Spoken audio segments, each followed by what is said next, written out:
Why do you start distancing yourself from the people you care about?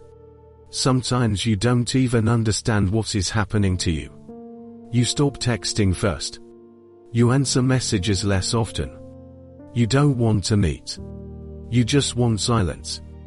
And the strange thing is, you still love these people.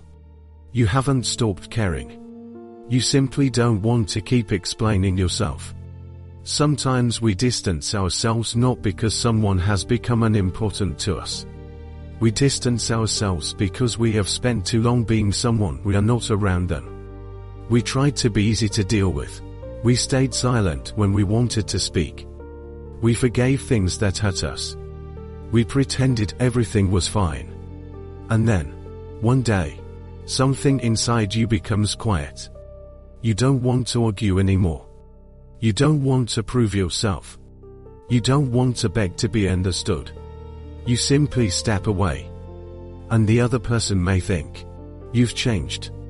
But sometimes you haven't changed. You have simply stopped forcing yourself to tolerate what hurts you. There is another reason why we distance ourselves. Sometimes real closeness scares us. Because being close means allowing another person to see the parts of us we usually hide. Our fears, our weaknesses, our attachments. And so we choose distance.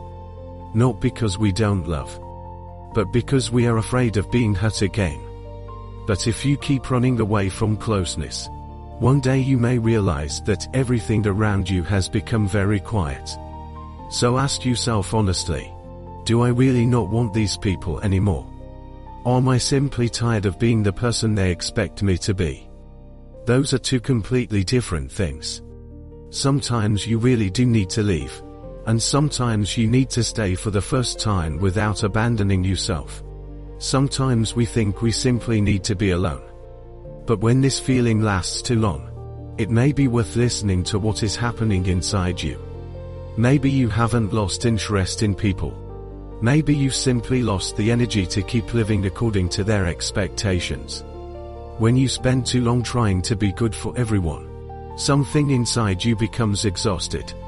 You begin to notice that around certain people, you have to play a role. Be strong. Be calm. Hide your hurt. Hide what you really feel. And one day, being alone starts to feel easier. Because when you're alone, you don't have to pretend. But there is a very important difference. Sometimes distance truly protects us from relationships that hurt us.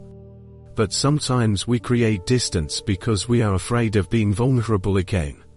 We say, I don't need anyone. But deep inside, maybe we desperately want someone to ask, how are you really doing? We say, I don't care anymore. Even though we care too much. So before you completely close the door on someone, ask yourself, am I leaving because I no longer need this person?